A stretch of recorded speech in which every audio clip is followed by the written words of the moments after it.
Ambassador Kethra stood at the observation deck of her diplomatic frigate and stared at the endless stars of the Oraxes Nebula. She had served the Volanti Concordat for over 60 cycles, and she had seen many strange things in her long career.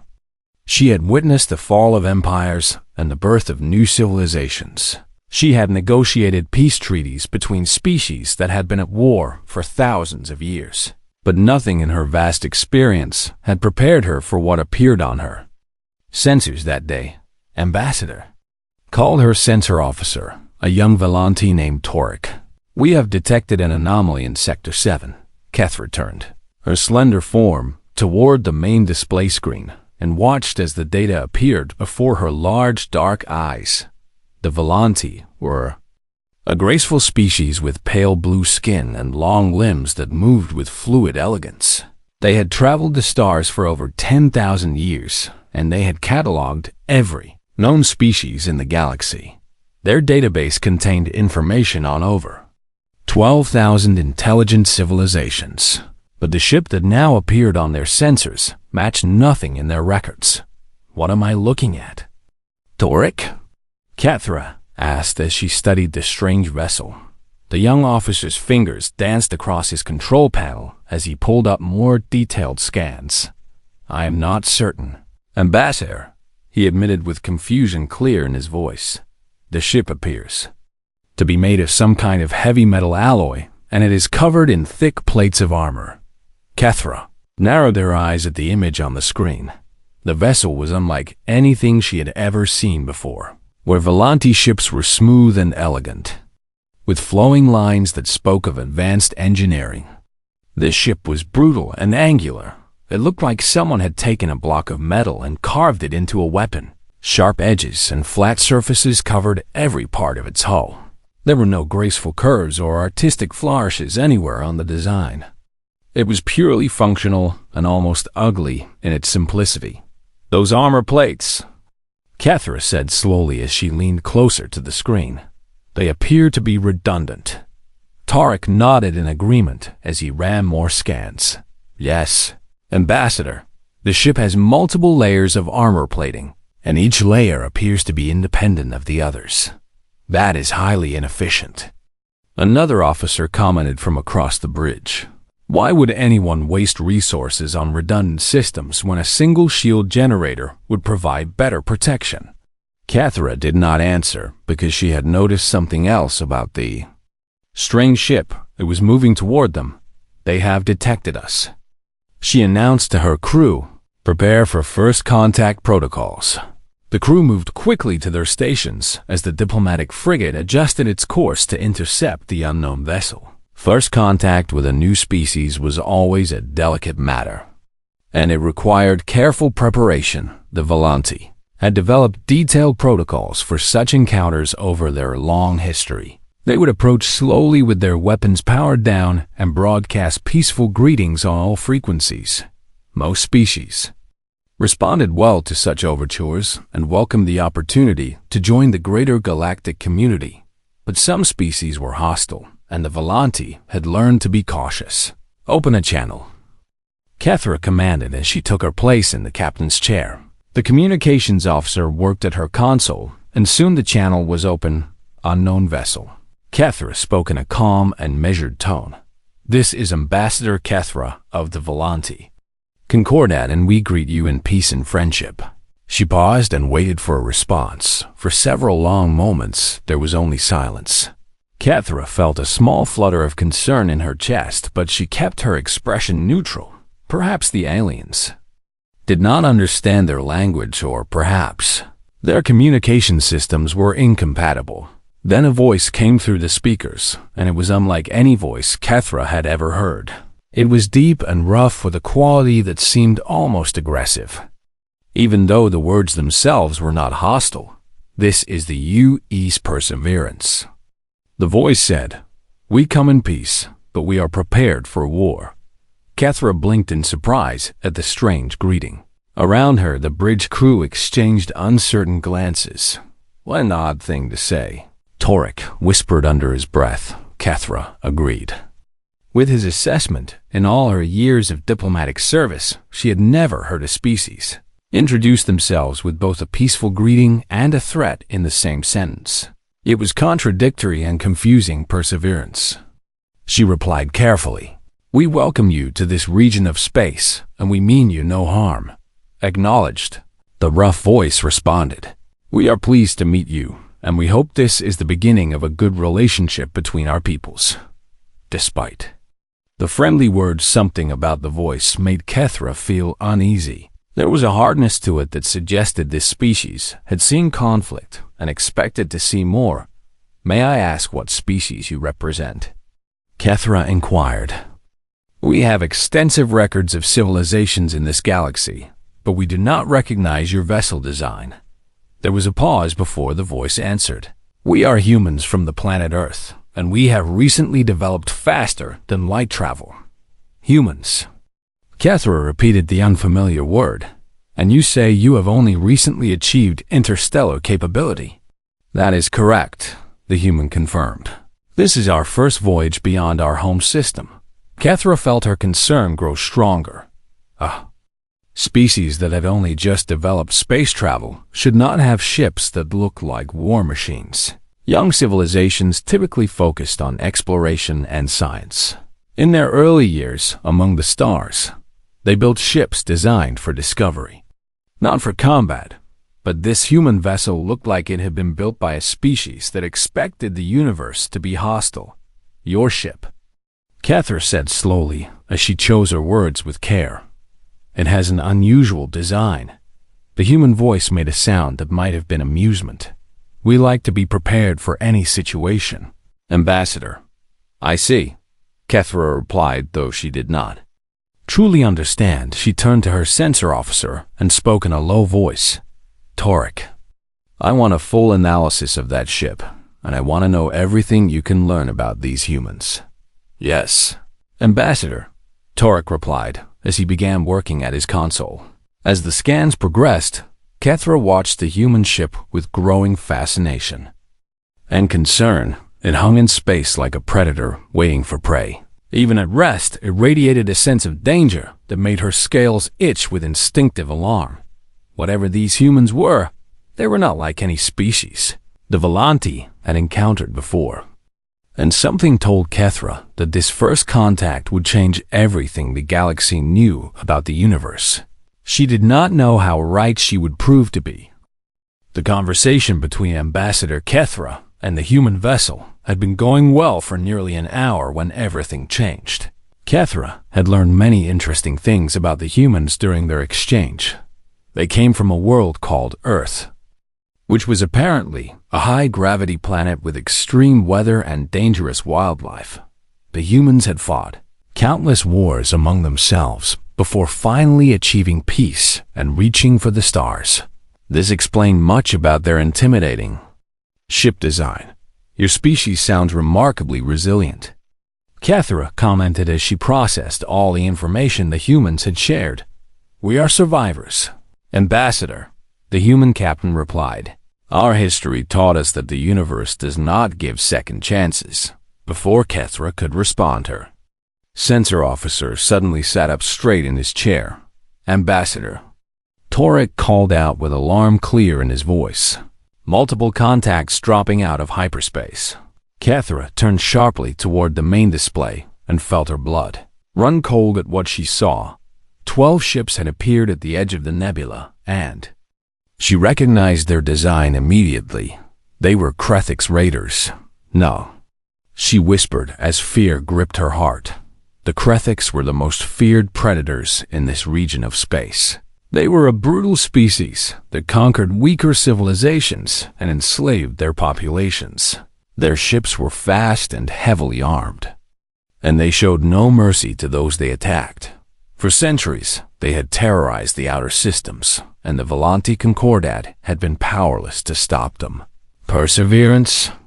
Kethra spoke urgently into the communications channel. "You must leave this area immediately." "What is happening?" The human captain asked. "Krethix raiders," Kethra explained quickly. "They are slavers and killers, and they will attack without warning." There was a pause from the human ship. How dangerous are they? The captain asked, and Kethra noticed that his voice did not sound afraid. Extremely dangerous. She replied, their weapons are powerful, and their ships are fast, and they have destroyed countless vessels. I appreciate the warning. Ambassador, the human said calmly, but we will not run from pirates. Kethra stared at the communications panel in disbelief. You do not understand, she said desperately. They outnumber you 12-1, and your ship is no match for their fleet. We appreciate your concern, the human replied, and there was something in his voice that Kethra could not identify. But we have a policy about running from bullies. Before she could argue further, the Krethix fleet began moving toward the two ships. Their leader broadcast a message on all frequencies, and his harsh voice filled the bridge. Unknown vessels. The Krethix commander snarled, you are now property of the Krethix Dominion, and you will surrender immediately or be destroyed. Kethra lowered her head in despair. She had hoped that the Krethix might simply pass by without noticing them, but now there was no escape. Her diplomatic frigate had minimal weapons and could not fight a single Krethix raider, let alone 12. And the human ship, despite its aggressive appearance, was crewed by a species that had only just discovered space travel. They would be no match for experienced Krethix warriors, Ambassador. Torek spoke quietly. What should we do? Kethra did not have an answer. She watched helplessly as the Krethix ships spread out into an attack formation. Their weapons began to charge with deadly energy. Then the human captain spoke again, and his words surprised her Krethix vessels. He broadcast on an open channel. This is Captain Elena Vasquez of the United Earth ship Perseverance. Kethra blinked in confusion. The human captain was female. She had assumed the rough voice belonged to a male, but apparently she had been wrong. We are on a peaceful mission of exploration. Captain Vasquez continued, but we are prepared to defend ourselves if necessary, and we strongly advise you to withdraw. The Krethix commander laughed, and it was a cruel and mocking sound. You dare threaten us, little creature? He sneered. Your primitive ship is no match for the might of the Krethix Dominion. I am not threatening you, Vasquez replied, and her voice remained perfectly calm. I am giving you a warning, and I will only give it once. The female thinks she can frighten us. The Krethix commander announced to his fleet, and Kethra could hear his soldiers laughing in the background. Let us show her what happens to those who defy us. Captain Vasquez, Kethra pleaded. Please listen to reason, and there is no shame. In retreat when the odds are impossible. The odds are never impossible. Ambassador, Vasquez answered. They are just difficult. The Krethix fleet opened fire, bright beams of plasma. Energy streaked across space toward the human vessel. Kethra watched in horror, expecting to see the strange angular ship torn apart by the barrage. But the Perseverance did not explode. The plasma beams struck the hull, and Kethra saw the armor plates glow red with heat. But the ship held together. More shots hit the vessel, and still it refused to die.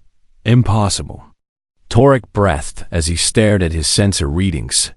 Their armor is absorbing the energy, and the heat is dispersing across the hull. Kethra could not believe what she was seeing. No ship should be able to survive such a sustained assault, but the human vessel just sat there taking hit after hit without falling apart. Cease hostilities. Captain Vasquez broadcast to the Krethix fleet. This is your only warning. The Krethix commander screamed in rage. Increase firepower. He ordered his fleet. Destroy that ship. The Krethix vessels unleashed everything they had, plasma beams, and missiles and kinetic rounds all converged on the Perseverance. The human ship was engulfed in fire and destruction for a long moment. Kethra could not see anything through the explosions, and she was certain the humans had finally been destroyed. Then the fire cleared, and the Perseverance was still there. Its hull was scorched and blackened, and some of the outer armor plates had been torn away. But the ship was intact, and it was now turning slowly to face the Krethix fleet. You have been warned, Captain Vasquez said, and her voice had changed. It was no longer calm and diplomatic. It was cold and hard like the edge of a blade. Now you will face the consequences of your actions. Kethra felt a chill run down her spine.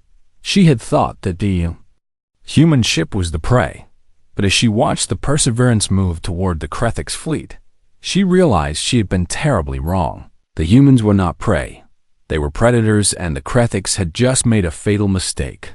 What have they done? Torek whispered as he watched the scene unfold. Kethra shook her head slowly as fear and fascination warred within her. They have awakened something terrible. She answered quietly, and now we will see what humans truly are. Ambassador Kethra had witnessed many battles during her long career, but nothing could have prepared her for what happened next. The human ship Perseverance began to move forward, and as it did, something emerged from hidden compartments along its hull. Dozens of weapon systems deployed from the angular frame of the vessel. But these were not the energy weapons that every civilized species used for space combat. These were something else entirely. What are those? Torek asked with confusion. In his voice as he studied his sensor readings, Kethra leaned forward and examined the data on her screen. They appear to be kinetic acceleration systems. She said slowly as disbelief colored her words. Kinetic weapons? Another officer scoffed. Those are primitive technology that no advanced species would use. But even as the officer spoke, the Perseverance opened fire. The ship did not shoot beams of light or pulses of energy. Instead, it launched physical projectiles at incredible speeds. Kethra watched in amazement as small metal objects accelerated to a significant fraction of the speed of light. The first projectile struck a Krethix raider, and the results were devastating. The ship simply came apart. There was no explosion of plasma or flash of overloaded shields. The vessel was torn to pieces by the sheer kinetic force of the impacts, metal fragments scattered across space. As the raider disintegrated, one ship destroyed. Torek reported, and his voice was shaking. The Perseverance did not slow down. It continued forward, firing its primitive yet terrifying weapons at the Krethix fleet. A second raider tried to evade, but the human targeting systems tracked it with impossible precision. More projectiles slammed into its hull and ripped through the ship from front to back. The raider tumbled through space as atmosphere and debris spewed from dozens of holes. 2 ships destroyed. Torek said. The Krethix commander was screaming orders at his remaining vessels. Focus all fire on that ship, he demanded. Destroy it now. The surviving raiders concentrated their weapons on the Perseverance. Plasma beams and missiles hammered the human vessel from all directions. But the ship kept coming. Its blackened armor absorbed hit after hit, and its weapons never stopped firing. A third Krethix ship exploded as kinetic rounds tore through its engine section. A fourth lost its weapons. A ray, when a precisely aimed projectile, destroyed its main turret. This is impossible, Kethra whispered as she watched the battle unfold. The Volanti had always believed that kinetic weapons were obsolete. Energy weapons were cleaner and more efficient, and they did not require ammunition. Every advanced civilization used them, but watching the Perseverance fight, Kethra understood why the humans had chosen a different path.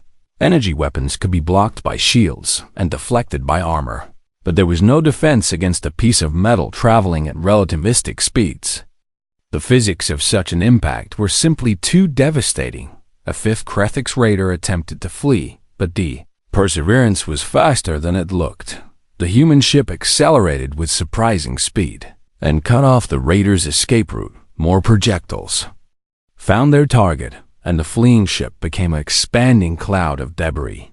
Then something happened that Kethra would never forget. The Krethix flagship, the largest vessel in their fleet, turned to face the Perseverance directly. Its commander broadcast a final defiant message. You may have destroyed my ships, he snarled, but you will not defeat me, and I will ram you, and we will die together. The flagship accelerated toward the Perseverance on a collision course. It was a desperate tactic born of rage and humiliation. Kethra expected the human ship to evade or to destroy the flagship with its kinetic weapons. But Captain Vasquez did something completely unexpected. She accelerated toward the Krethik's flagship. What is she doing? Torek gasped. The two ships raced toward each other at incredible speed. The Krethik's commander laughed, thinking the human captain had made a fatal error. But Kethra noticed something. The Perseverance was not aiming for a head-on collision. It was angling, slightly adjusting its approach at the last possible moment. The human ship turned. Its reinforced prow, the heavily armored front section of the vessel, struck the Krethik's flagship at an angle. The sound was silent in the vacuum of space, but Kethra could imagine the terrible screech of tearing metal. The Perseverance carved through the side of the Krethik ship like a blade through flesh. It did not punch a hole and stop. It kept going. The human vessel traveled through the flagship from one side to the other. It emerged from the far hull covered in debris and trailing fragments of Krethik's ship behind it. The flagship split into two pieces, and both halves tumbled away into the darkness. They rammed them, Torek said, and his voice was barely a whisper. They deliberately rammed them and survived. Kethra could not speak. Her mind was struggling to process what she had just witnessed.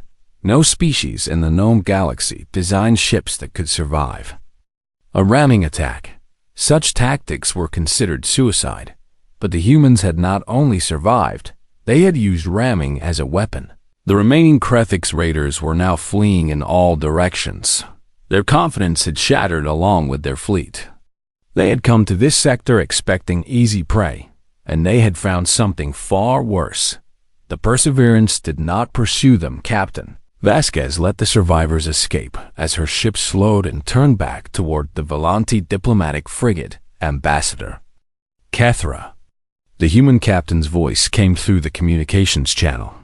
Are you and your crew unharmed? Kethra found her voice, though it took effort. Yes, Captain, she replied. We are safe, and I thank you for your assistance. I apologize for the unpleasantness, Vasquez said, and incredibly, she sounded genuinely regretful. We prefer peaceful solutions, but sometimes violence is unavoidable. Kethra looked at her display. The battle had lasted 11 minutes. In that time, the humans had destroyed or disabled 8 Krethik's raiders and scattered the rest. They had accomplished what the Volante Concordat had failed to do for centuries. They had defeated the Krethik's Captain Vasquez. Kethra said slowly, I believe we have much to discuss. I agree. Ambassador, the human replied. Perhaps you would like to come aboard our ship, and we can talk properly. Kethra hesitated for only a moment. Part of her was afraid of the humans, now that she had seen what they could do, but a larger part was fascinated. She needed to understand this species. She needed to know what kind of beings could build ships that rammed their enemies and kept fighting. I would be honored to accept your invitation, she said finally. Excellent, Vasquez replied, and there was warmth in her voice now that the battle was over. I will have my crew prepare a proper welcome for you. As Kethra prepared to transfer to the human vessel, she could not shake one thought from her mind. The Volante had traveled the stars for 10,000 years, and they had never encountered anything like the humans. These beings from Earth were something new, something different, and Kethra suspected that the galaxy would never be the same. Ambassador Kethra stepped through the airlock of the Perseverance and entered a world unlike anything she had ever experienced. The interior of the human ship was as brutal and functional as its exterior. There were no decorations or artistic touches anywhere. Every surface was made of hard metal, and every piece of equipment looked like it had been designed to survive punishment. The air was thick and warm and carried strange scents that Kethra could not identify, and there was noise everywhere. The ship hummed and groaned and vibrated with constant activity. Ambassador Kethra. A voice called out, and Kethra turned to see a human approaching. Her captain, Elena Vasquez, was smaller than Kethra had expected the human female stood barely 2/3 of the ambassador's height, with brown skin and dark hair pulled back tightly from her face, but despite her small stature, there was something about her that commanded attention. Her eyes were sharp and alert, and she moved with the confident grace of a predator. "Captain Vasquez," Kethra replied with a diplomatic bow. "I thank you for your hospitality. Please call me Elena," the captain said with a smile that showed her teeth. Kethra tried not to flinch at the display among the DOs. Volanti showing teeth was a sign of aggression, but she remembered from her briefings that humans use the expression to indicate friendliness. "Then you must call me Kethra," the ambassador replied. Elena nodded and gestured for Kethra to follow her. "Let me give you a tour of our ship," she offered. "I imagine you have many questions." Kethra did indeed have questions. She had hundreds of questions, but she decided to start with the most pressing one. "Your ship," she began as they walked through the metal corridors. "It was designed for combat." "All our warships are designed for combat," Elena confirmed. "That is their purpose. But the level of armor and redundancy," Kethra continued, "it suggests that you expect to take significant damage in battle." Elena laughed, and it was a rough sound that echoed off the metal walls. "We always expect to take damage," she said. "Our philosophy is simple, and we build ships that can keep fighting even when they are broken." She led Kethra past a group of humans who were working on a damaged section of the hull.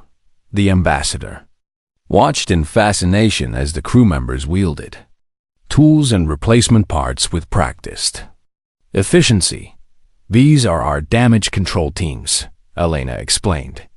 "When we take hits in battle, these people repair the damage while the fight is still going." "You repair your ship during combat?" Kethra asked in amazement. "Of course," Elena replied, as if it was the most obvious thing in the world. "A ship that cannot be repaired is a ship that will eventually die, and our crews train for years to keep our vessels functioning no matter what happens." They continued through the ship, and Kethra saw more evidence of the human approach to warfare. Every system had backups, and every backup had its own backup. There were manual controls for everything in case the automatic systems failed. The crew quarters were small and cramped, but they were heavily reinforced against hull breaches. "How many crew members operate this vessel?" Kethra asked as they passed another group of working humans. 212. Elena answered. Kethra stopped walking in shock. "That cannot be correct," she said. "A ship of this size should require thousands of crew members." Elena smiled again with that strange tooth showing expression. "We automate everything we can," she explained. "But we also train our people to do multiple jobs, and every crew member on this ship can perform at least 5 different roles." "That is remarkable," Kethra admitted. They reached a large room that Elena called the medical bay. Inside, Kethra was surprised to see Krethix raiders lying on beds while human doctors tended to their wounds. "You are treating the enemy wounded," Kethra observed. "They are not our enemies anymore," Elena replied. "They are survivors who need medical care." "But they attacked you," Kethra said with confusion. "They would have killed you and enslaved your crew." Elena nodded slowly. "Yes, they would have," she agreed. "But the battle is over now, and there is no honor in letting wounded beings die when we have the ability to save them." Kethra studied the human captain with new eyes. This was a species that could ram enemy ships and rip them apart with kinetic weapons. They built vessels that expected to be damaged and kept fighting anyway. And yet they also rescued the survivors of their enemies and treated their wounds. "I do not understand your people," Kethra admitted. Elena laughed again, but this time the sound was gentler. "Most species say that when they first meet us," she replied. "We are a species of contradictions." She led Kethra to a small room with chairs and a table and offered the ambassador a seat. "Would you like something to drink?" Elena asked. "We have water and several other beverages." Kethra accepted a container of water and sipped it carefully. The liquid was clean and pure, and she found it refreshing after the recycled air of the ship. "Tell me about your people," Kethra requested. "Help me understand what I witnessed today." Elena sat across from the ambassador and folded her hands on the table. Humans evolved on a world that was constantly trying to kill us. She began. "Our planet has extreme temperatures and violent weather and millions of species that can hurt or kill us." "That sounds terrible," Kethra said. "It was," Elena agreed. "But it made us strong, and we learned to adapt and survive in conditions that would destroy most species." She paused and seemed to be choosing her words carefully. "We also spent most of our history fighting each other." She continued. "Wars and conflicts have shaped our civilization since the beginning." "That is tragic," Kethra observed. "Yes and no," Elena replied. "War taught us terrible things, but it also taught us valuable lessons, and we learned how to keep fighting when everything seems hopeless, and we learned that giving up means death." She leaned forward and her eyes met Kethra's. "There is a human concept called spite," Elena said. "It means continuing to fight not because you think you can win, but because you refuse to let your enemy have the satisfaction of defeating you." Kethra considered this idea. It was foreign to her way of thinking. The Belanti valued logic and reason. They retreated from unwinnable battles because fighting to the death served no purpose. But the humans had a different philosophy. "Your ships are designed to fight with spite." Kethra realized Elena nodded with approval. "Exactly," she confirmed. "We build ships that can keep fighting even when they should be destroyed, and we train crews that will never surrender even when victory is impossible." "But why?" Kethra asked. "What purpose does fighting a losing battle serve?" Elena smiled, but this time there was no humor in the expression. "Because if our enemies know that attacking us will cost them dearly, even if they win, then they will think twice before starting a fight," she explained. "Our philosophy is simple, and if we are going down, we are taking you with us." Kethra felt a chill run through her. Despite the warmth of the ship, she understood now why the Krethics had fled in terror. The humans were not just dangerous fighters. They were beings who would burn everything to ash rather than accept defeat. And that made them the most terrifying species the ambassador had ever encountered. "I think," Kethra said slowly, "that the galaxy needs to know about your people. I hope they will be friends rather than enemies." Elena replied Kethra hoped so too, because she could not imagine what would happen if the humans ever turned their terrible resolve against the rest of the galaxy.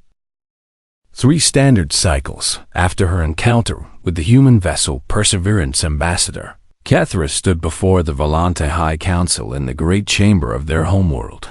The council members sat in a curved row of elevated seats, and their ancient eyes watched her with intense interest.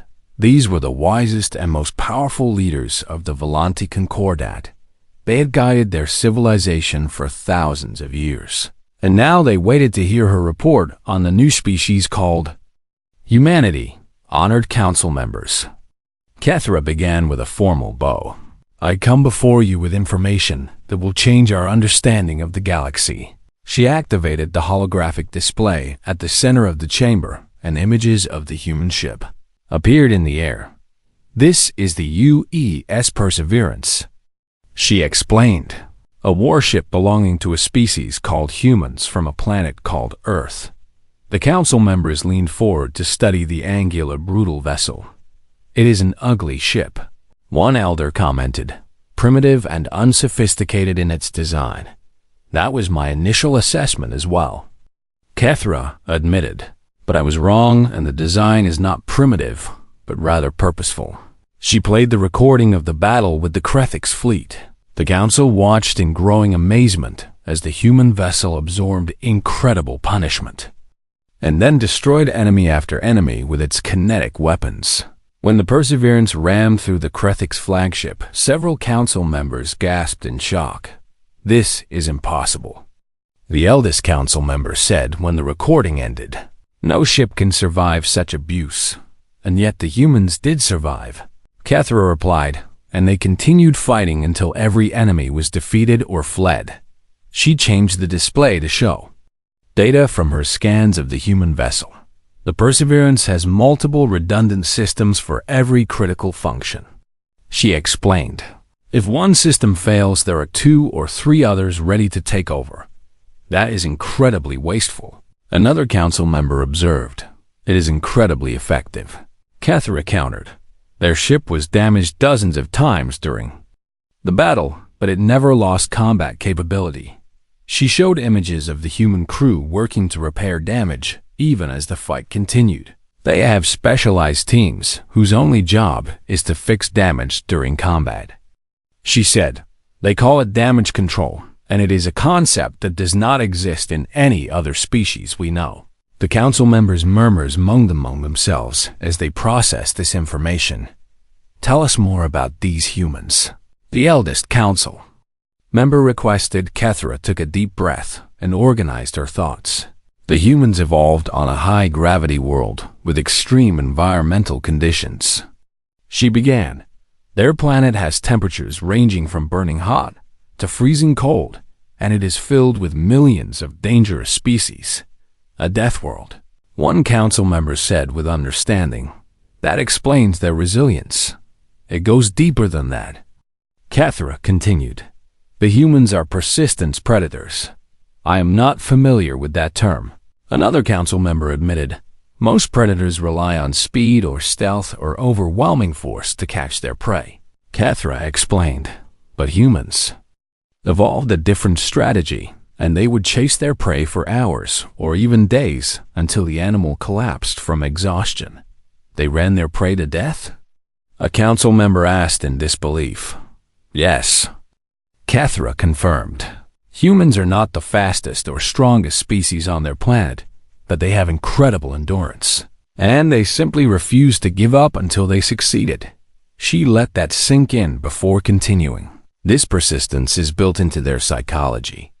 She said, humans do not accept defeat easily, and they will keep fighting long after any reasonable being would surrender. That sounds like madness. The eldest council member observed. Perhaps, Kethra agreed, but it is also terrifying.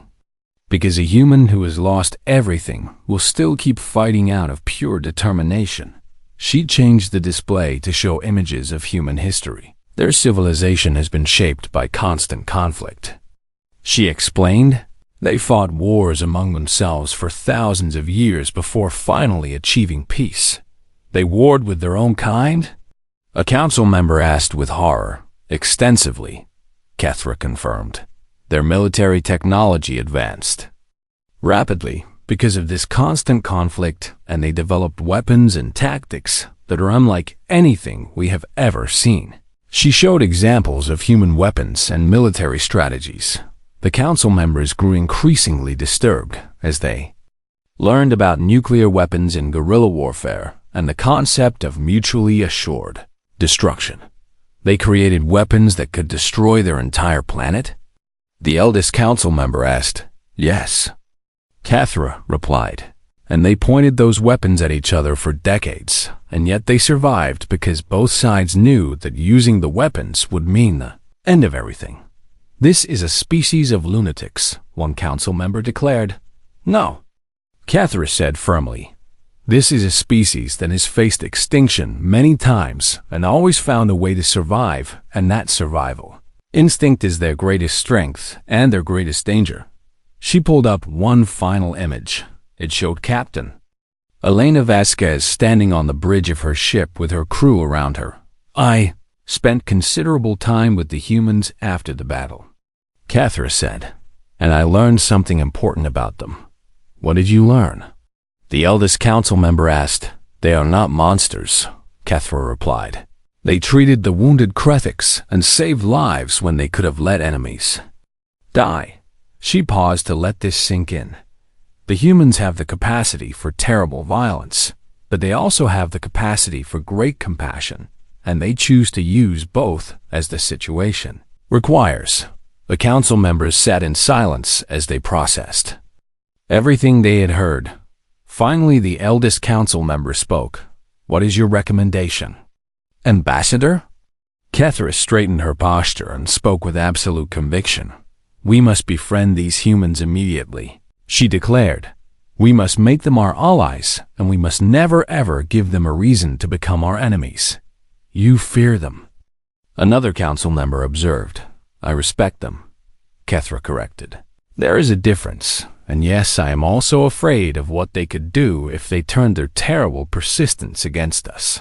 She looked at each council member in turn. "The humans have a saying that I found particularly meaningful," she said. "They say that you do not want to see what happens when you corner a human, because a human with nothing to lose is the most dangerous creature in the universe." The council members exchanged worried glances. The Krethiks learned this lesson the hard way. Kethra continued, "And I do not want the Volanti to make the same mistake." The eldest council member nodded slowly. "Your recommendation is noted and accepted," he declared. "We will reach out to the humans and offer friendship and alliance. That is wise," Kethra said with relief. As she left the council chamber, she thought about the humans and their strange, brutal, beautiful civilization. They were a species born from conflict and hardship. They had every reason to be cruel and hateful, and yet they had chosen to reach for the stars with hope and curiosity. Captain Elena Vasquez had told Kethra something before the ambassador left the Perseverance.